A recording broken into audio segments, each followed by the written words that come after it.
Thank you very much for joining us on the podcast today. We've known each other, I guess, probably, I was trying to think about it when I was doing some preparation. I think for over 5.5, 6 years coming on now, where I was actually still at my old law firm, and then we met at my old law firm, I think originally when you'd already been at Nike, you'd been in another company, and before you'd started at Be Engaged. Before we get on to the really cool stuff, I think on all the stuff you're doing at the moment, can you give us a bit of background as to how, and I know you've talked about it in some of the talks we've given as well, how you sort of went from graduate into sport and into sort of what you're doing now?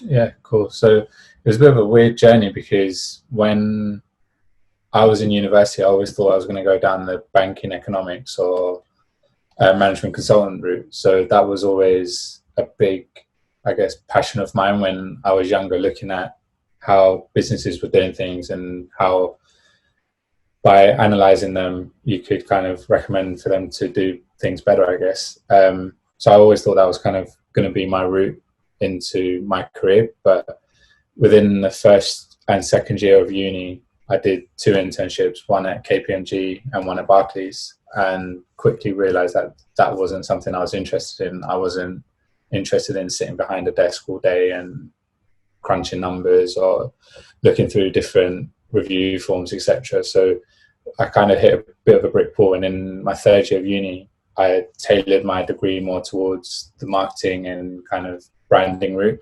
I felt that that was something that I was massively passionate about, looking into different brands and how they position themselves in markets and kind of tell stories. So from there, I then started to work more with sports brands, so one being Nike. And within that, I actually realized this is a massive passion of mine, combining sports, marketing and business all into one element. But you soon realize that actually the sports industry, whether it be brand side or talent rights holders or club side, is one of probably the most difficult industries to get into. So from there, I basically started to look into who I knew, who knew someone else. So there's that ultimate layer of your network, that other person's network, and that person's other network. So you're trying to work your own network, but also 3 other different layers of networks. And within there, you're talking to enough people that you start to get an understanding of what needs to be done, or the passion points or the interest points of someone else. Because what I quickly realized was, if I'm not bringing a value to someone, the time versus value proposition for them in talking to me is probably nothing. So why would they give me any time if I'm not bringing them any value? This was in a period of time where social media wasn't very much taken up by athletes. I think at the time, Rio Ferdinand was probably the most high profile, most vocal one on social media. And I remember one of the agents that I managed to end up reaching out to and speaking to turned around to me and went, "This whole social media fad will die off." So straight away, I started to understand that the perception within the sports market was that social media marketing, branding wasn't something that the agent would necessarily be interested in. I quickly realized that the agent was more interested in, 1, the transfer, 2, the negotiation of the contract, and then possibly the boot contract. Outside of that, the idea of commercial deals or anything wasn't high on the radar of an agent. It would just be recruiting another player or moving a player from one club to another club. So you're almost fighting a lost battle already, because the motivation for those people that are the guardians of the player wasn't very high. What I ended up having to do was try to work with people that understood the value behind it. So there was a company called Integrity Club who I worked with, 2 guys that were massively passionate about the social media side of things. But that can only get you so far, the passion side of social media. But then the whole kind of having feet on the ground and really pushing something out there is very, very difficult. So once that didn't quite work out, I was kind of left to my own devices and thought, you know what, there's only one way I'll find out whether this can even work in the industry, is if I just do it myself. So nearly 4.5 years ago, just started off by myself. So bearing in mind this is 2.5 years after I've graduated already, I've kind of, you've probably done all the free internship type of situations that you'd probably need to do to even put yourself out there.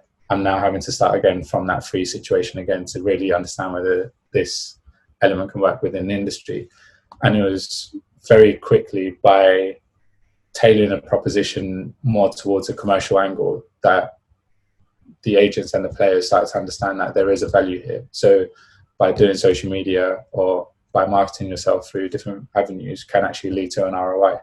Once we worked out that model, it was not easy, but it was a lot easier to position a business with that provides a value versus a time investment from an agent to listen to it and actually put it forward. And I'd probably only say that only in the past 12 months has the industry really flipped into a position where everyone is now wanting this service. Before even 2018 World Cup, people still weren't really looking at it. It was only really after that I started to realize that more players, more agents, more family members actually turn around and saying, we actually need this. So it was an element of right place at the right time. I going through a load of mistakes and learnings to then come out of that, to then have a proposition that actually works within the market. But I've always said it, unless you make mistakes, you'll never learn.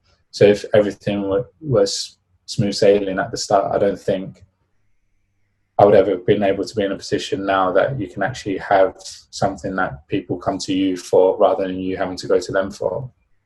And I'd probably say that's largely down to the generation of players that are coming through as well, that they're the younger generation now brought up on social media. They were the ones that understand that having a self-brand and a self-worth off the field can actually reap rewards in a completely different way to just on-field rewards. And I feel like whether it's a generation that's just not athletes, so many more people are actually,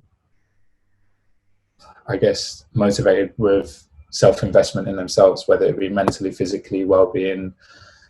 You can just look at so many different people aged from 13 to 20 that have a completely different approach to life from people aged 20 to 40 at the moment. It's two very different generations. Even if you looked at the environment, for example, how a generation of 30 to 50 completely tackled the environment difficulties in a completely different way to what 10-year-olds are doing nowadays. It's that woke generation that everyone talks about, but here's a generation that's kind of here. But I think if we were to look at where I started and where I am now, there are elements of right place at the right time, a lot of learnings along the way, but also having to work a network and really push yourself out there and beyond comfort zones, because it's not in everyone's comfort zone to go and network with people.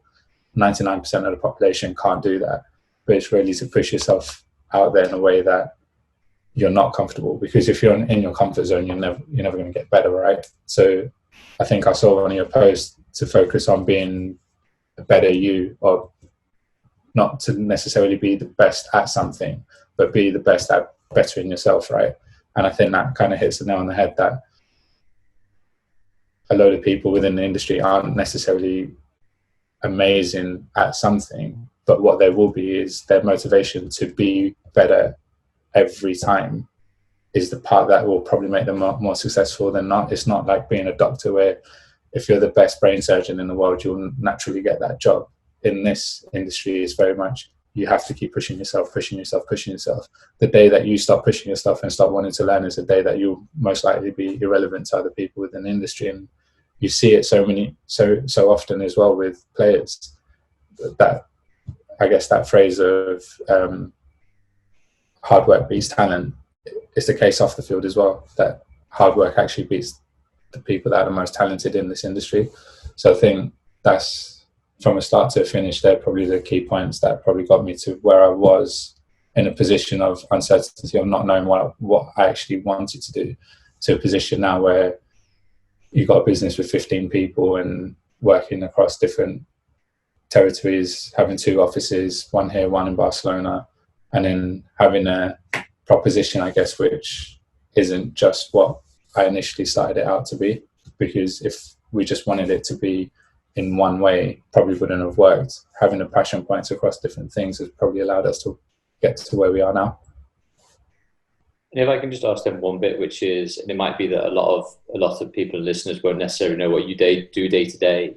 When we started working together, when you were with Integrity Club, the push at the time, at least from my understanding, was more working with talent, amplify key messages across their social channels, and then assist talent with the variety of different digital elements that they might need, and then effectively, then when Be Engaged came to fruition, there was not quite a pivot, but a pivot to a degree, in that you realize that as much as doing the social side of things and the community and the comms in a way, that actually the next evolution of, exactly as you said, the revolution, was how do we work with lots of brands to do tons of things, if it's activation, if it's production, if it's content, and that sort of content explosion point happened really. So I'd be interested to hear, just if you're able to, the view of working really talent side to almost using talent as the basis for a business model, at least if that's what I've got is right. Yeah. No, it's spot on. When, like I mentioned earlier on, when I first looked at the industry, it was very much around the talent side of things, the management of the talent's profile, branding, then to build it into a position where they can then commercialize from that and drive an ROI. But that wasn't, from the get-go, that's never been my sole motivation in what I've always wanted to do. I guess my background's always been working with brands or studying brands. I'm very much motivated by what companies do. So if you even revert it back to the idea that I had around management consultancy, it's still in theory the same thing, because what we are doing is, well, we want to work with companies and better them, but we'll better them through sports marketing or marketing activities, through different campaigns around the sporting audience. So one thing for me was, I really wanted to continue that passion, and that then led me to the pivot that you mentioned, away from just solely talent or athletes. So I guess the football or talent side of things is probably now just 5% of what we do, and 95% of our work now is the brands and the businesses that we work with. So that motivation then drives the business strategy, and that business strategy then drives the people that you end up having in your team. And our team is very much built with people that have brand experience. So we've had people that have worked at football clubs to understand how clubs would work around the activations, because they're a big stakeholder when we want to activate within the sporting industry. Then having people that have worked on brand side. So we've got people that have worked as brand managers for UK market for their previous employers that are launching global products. But how does that then revert back into the UK strategy? So we've ended up building a team which has production elements of it, from the sports marketing and the PR side of things, but also the partnerships and the talent side of things. So it wasn't something that I thought it would end up where it is today, but it's very much, our passion points are working with talent to understand the global audiences and how fans react to content, building their brands and commercializing them, but also working with brands away from talent. So it might not have anything to do with talent. We'll just work with them on developing their profiles and developing their campaigns and their brand awareness and their conversion rates. So yeah, you are spot on in kind of the way that you described it, that it did start off one way, but in the back of my mind, I've always had this kind of urge to do this. So hence why we pivoted when we did about 2 years ago, to really move into this space where we can actually do a variety of different things and without having to rely on one certain type of customer client. So two things I'd be really interested to hear more about, because I know we've talked about it at length. The first is about how you've gone about building business and effectively demonstrating value on the brand side as one element. And then we can talk about another bit, which is, I know we don't talk about particular players or whatever else it might be, but I want to highlight the fact that, one of the, I think, huge success stories that you've been a major part of is the longevity and authenticity of someone like Hector at Arsenal, building obviously with him and his interests, demonstrating, from starting out as a 18-year-old Watford and then Arsenal as well, to captain of Arsenal at the moment as well. He's obviously renowned for his on-field work, but he's got a huge amount of off-field personality, interests, things that he wants to say, particular ways that he fronts up on fashion or ecology or health and diet and all that type of stuff. So if I could maybe just first go on, because I know a lot of people would be interested on the brand side, which is, how did you go about effectively then from a standing start to be like, okay, we're a business that can help you, the brand? How did you go about telling that story and networking and explaining that was something that you would really be able to help brands with? Yeah, so from the beginning, it was all about showing a value. So same way, I guess, we approached it with the athletes or the talent, it was, right, okay, cool. What is our value proposition? If our value proposition is building a profile for an athlete and communicating it to a sporting audience and then commercializing it, how does that then relate back to a brand? And we then started to look at the activations that we were doing through the athletes with the brands and actually showcasing to them, this is how we would probably activate it for you. Once we started to identify our value within that space, it was building the trust within their team, i.e. the brand's team, to allow us to do activations on behalf of the player and the brand. Once we start to get involved within there, you then start to build content, and I guess you have a case study that you can then start to show other businesses. Our first one was Puma. It was always going to be Puma because we had a talent that was very highly regarded with them in Hector, and his personality and trying to do things differently. So as soon as we started to work with Puma on different content strands and content pieces and how to tell stories in a completely different way to what the sporting audience had always been traditionally used to seeing, i.e. athlete holding boot, picture, post on social, you move on. We started to completely show it in a very different way to what the traditional football fan would be used to seeing. And that was a risk for Puma as well, but they started to see the benefits behind that. That's not to say that's just because of us doing it. That's because of, one, the talent is able to carry off what the vision is for the campaign, and also the brand's, I guess, values align with what the athlete's trying to do and what we're trying to communicate. From there, we then started to pick up, I guess, strong case studies with Puma, and using those case studies to then demonstrate to other brands and how we can replicate that back to their audience. And our key thing was always understanding the audience, understanding the brand values and the synergies between athlete or club and brand.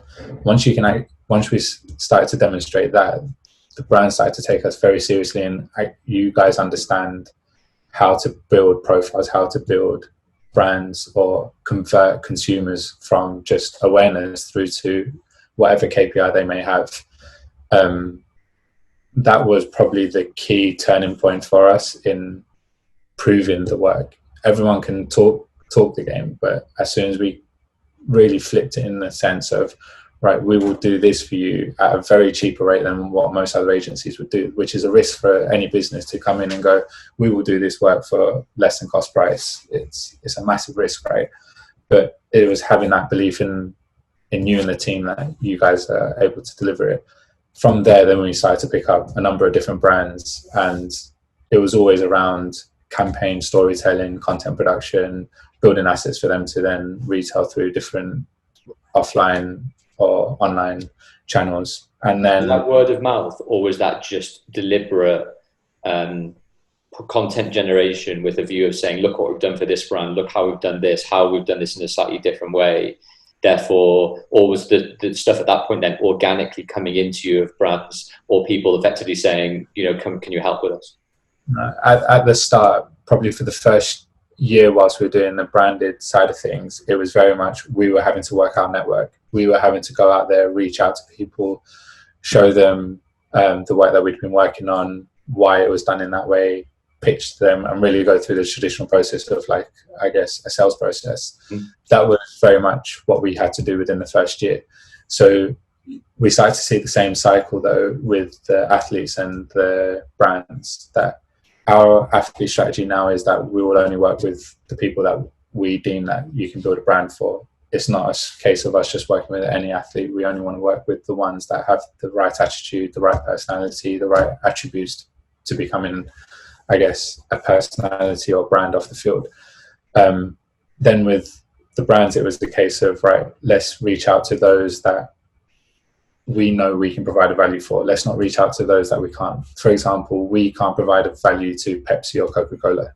They will use mass global agencies that work out their strategies from a business level, not just a sports marketing level. So let's go to the ones that actually make sense for us.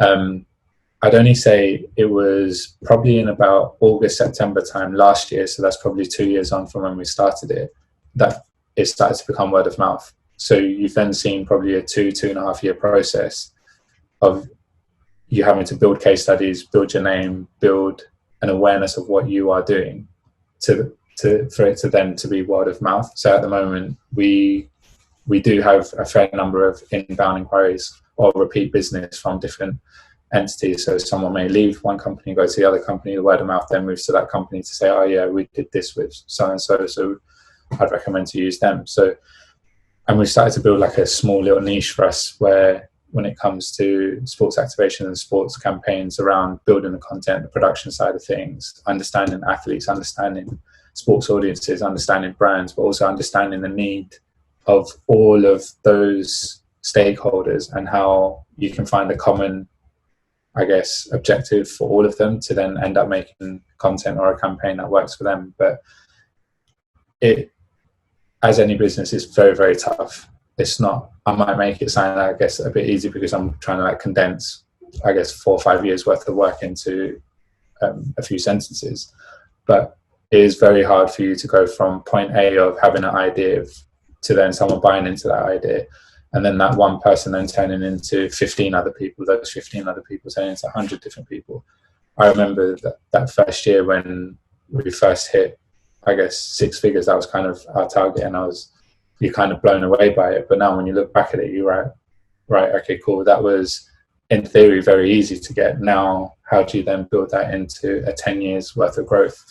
It's challenging, but if you have the right people around you that really believe in the vision, really believe in you as a person, that's, I guess, asking them to trust you with their careers. It's something that takes a long time to build, and not something that, I guess, is built overnight. We're now in our 4th year, so we're 4th year in, and probably still, I'd say, another 5 to 6 away from where we know we can be. So having those people to stay with you and really grow with you is a massive thing, and their ability to want to learn and better themselves, because if you're growing like that and your team's growing like that, there's a kind of disparity between the two. So you kind of need to readdress that balance through either the line that's going that way or the line that's going that way. One of the two has to give. It's not sustainable. But if you have people or a team that want to grow faster than you want to grow, there's also a problem there. They may want to leave and go somewhere else. So trying to meet ambitions of the company and the team and the stakeholders involved is massively vital in, I guess, having a sustainable business, not just a business that skyrockets in 1 or 2 years and then after that flatlines. It's those people that helped you skyrocket won't be there afterwards. So it's like a very difficult balance between that all. Yeah. So the next bit, it was the second part of that question, which was basically, obviously, it's interesting to know how more or less the brand side of the business works, but at the same time, there's obviously a number of core players that you work with, a number of really interesting core players that you work with to activate on the brand and talent side as well. I'd just be fascinated to know about how, for a couple of examples, maybe, this seems like it's been a long-term strategic process to get player from A to B. And we're not talking about on-field success. We're talking about off-field brand. I know everyone hates using brand like it's some dirty word, but actually one of the most fantastic things that I've seen throughout is your progression from working with particular players and effectively putting in place a long-term strategy to achieve what they actually want to achieve out of their game too. Yeah, no, I guess for us, it's always been about the long-term objective, or what's the end goal at the end of trying to do something. So you'll go through a briefing process with a number of different people, and they'll always say, yeah, I want to do X, Y, and Z. But a lot of them fall into short-term goals. I want to do this. After you've probably ticked that and achieved that, what is it that you want? And I guess our job is to dive deeper into it and understand the root meaning behind all of this. Why is it that you want to do this? So I guess one of the things that people probably get annoyed at me quite a lot about is I keep asking why. So I really want to get to the core why of why someone wants to do something. And that's the most important thing when building a brand or marketing something, is to truly understand what the core reason behind it is, because you always have surface reasons, but then dive deeper into it. And once you can dive deeper into it, you can then actually identify and work out a long-term strategy behind someone. So if I look back at Hector, for example, like you used him as an example, 7 years ago, sitting down with him and understanding why he wants to do things, it's very difficult to sit down with a 17 and 18-year-old and ask them about life ambitions. They may not know what they want to do next week or next month, let alone in 10 or 12 years' time. But you may come across one of 2 or 3 gems in a time period where they actually identify, I want to do this, and here's why I want to do it. So that may be a family reason from what their family have come through, or that might be a personal reason to something that they're massively passionate about, and then putting in place something that they can then work to. A lot of people, especially in sport, always want something tomorrow, or today. But having the understanding and the agreement with someone that this is a long-term strategy, there will be battles along the way. And especially when we look at, I guess, the fashion space 6-7 years ago, and in sport, it was very, very different. People didn't want to see footballers wear something different. People didn't want to see footballers outspoken about something else.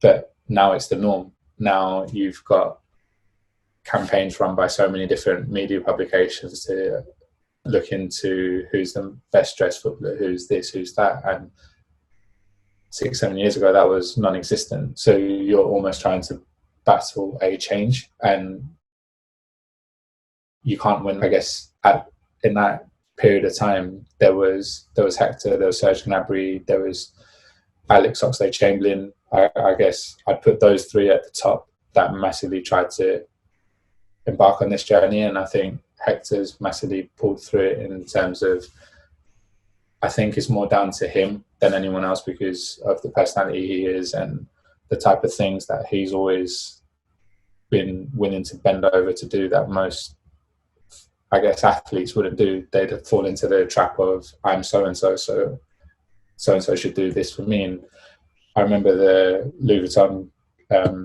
catwalk in Paris. He was treated as if any other model. So although Virgil Abloh wanted him to be part of it, he still had to turn up 9 a.m. when the show was 4 p.m. And it was like, right, how do we keep someone entertained and engaged in that? So that comes down to I guess, that personality or being able to manage that person, which was, right, okay, cool, here's an iPad, here's Netflix. Can you just sit here and just watch these things for a period of time? I'm going to go sort this out and come back. Most other people you probably couldn't do that with. So it's really understanding that person and what they're able to do, but then have that person's trust to say, okay, cool, if we're going to go down this route, here's the reasons why. The more we can justify and actually show the reasons behind it, I think for me, the more they understand. So Hector and Serge are two very similar people, and I put Rian Brewster in this as well, that a young player that has probably had a lot from a very young age and has kind of hit the highs at a very young age as well, that his personality hasn't changed with it. So being able to explain to those 3 individuals how things work and why things are like this, and having their trust to say, okay, yeah, it is like this. we will do this, or okay, cool, if you think that this will do this, we will do this. But on the flip hand, you can have so many other different types of cases where people go, I'm not doing that, I'm not doing this. So as soon as people start to put barriers in their own journey, that's ultimately their decision. But you can only work to, I guess, the path that they create for you.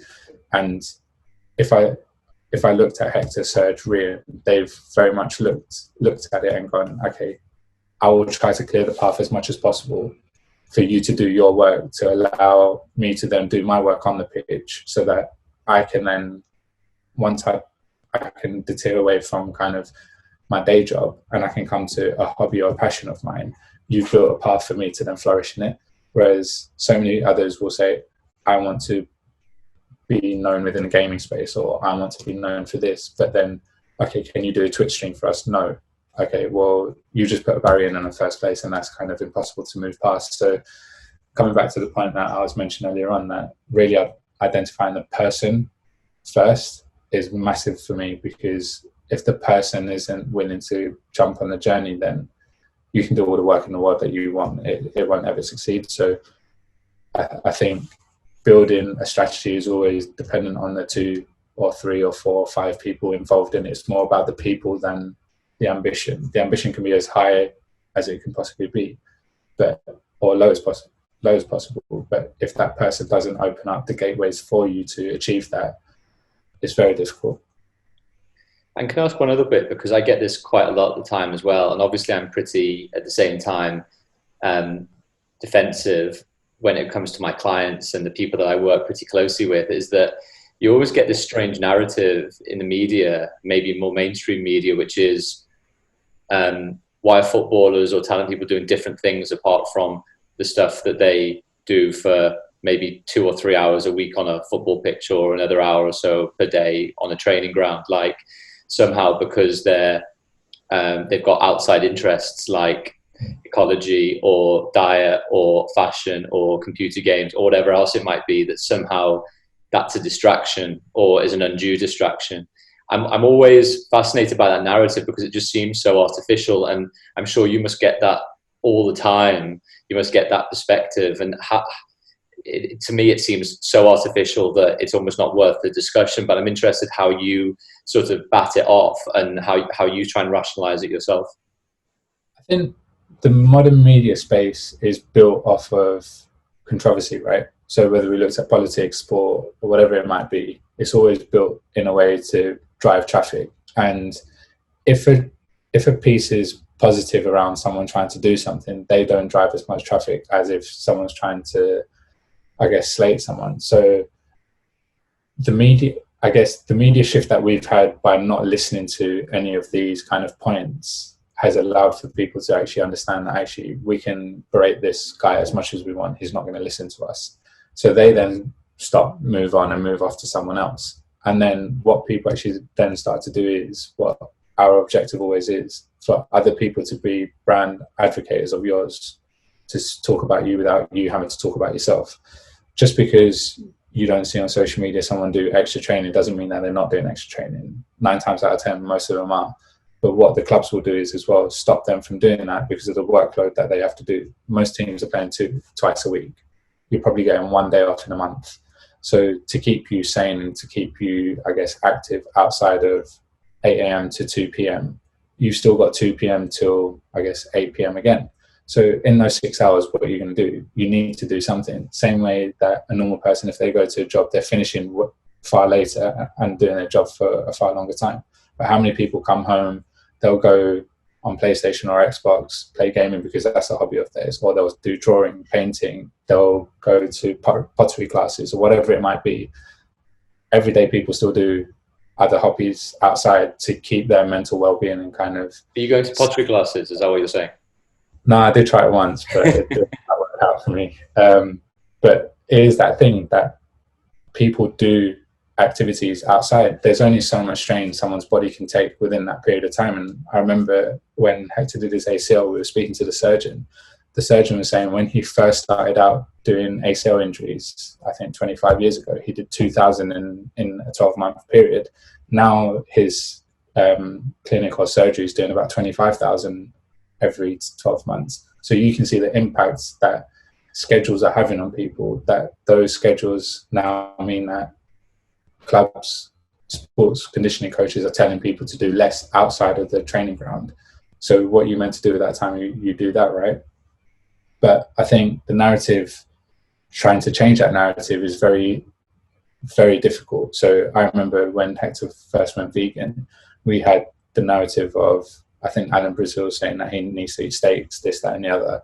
Now people have switched it in the terms of, oh, look, there's a positive behind this because he's doing X, Y, Z, right? So our job, I guess, from a media team, when those things happen, is to change that narrative. And how do we change that narrative? We change it through different works or kind of messaging out to the public that it's not just because of this, but here's all the positives, X, Y, and Z, but then getting a community of different people to jump onto it. So I guess you would have seen recently with a Highest Variety piece where they called Serge one of the coolest footballers in the world.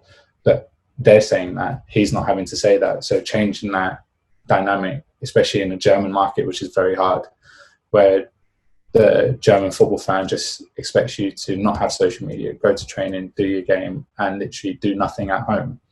It's very difficult for someone like Serge, who's very, I guess, personable. He has ambitions to do other things. He's very community driven. He's very much into his fashion and society and kind of the same brand values. So then trying to educate a German audience on this is very, very difficult. So we'll kind of face those same battles that we had here in the UK with Hector, but it is something that is always going to be there. I don't think that will ever change, but it's about being able to kind of take away the blurred noises and really see through what the objective is. Again, coming back to that pathway, if they closed off at the first negative article, they shouldn't be a footballer, because they're going to get thousands of negative articles, whether they're on the pitch. And I'm sure hearing abuse from someone in a stadium, or as you're walking out of the stadium or driving home or whatever, I'm sure that's going to hurt you way more than someone telling you you shouldn't be wearing clothes in the way that you wear clothes. But it is what it is.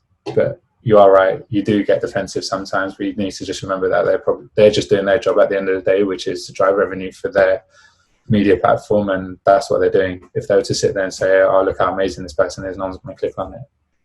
Yeah, correct. And that's sometimes the thing that I know I put in the book a lot actually, with your help on some of the image rights and commercial and marketing side, which in my mind is like, sometimes you got to look beyond the story, and looking beyond the story, which is not necessarily what you're reading, but why it's being written and the approach it's being written. Usually sooner rather than later you get to probably understand sometimes the different dynamics at play, if it's footballing ability, if it's non-footballing ability. I always find that sometimes fascinating to be able to understand the slight nuances of it all, which is maybe a podcast for another day as well. But last question before we go, if that's all right. One of the questions I'm always asking in this rather unprecedented time at the moment is, because I know we always talk generally about what books we're reading, what people are consuming, what podcasts you're listening to. Is there anything particularly that you've enjoyed recently whilst you've had a little bit more downtime? I know obviously as an owner of a business it's a difficult time, but generally what is it that's inspired you, kept that creativity up, found some inspiration in different ways? Yeah, it's a weird one, because strangely I found more time whilst we were kind of in a normal world to read and listen to podcasts more. At the moment I haven't had too much time, but there's a Matthew Said book, I think it's down here somewhere, The Rebel Ideas.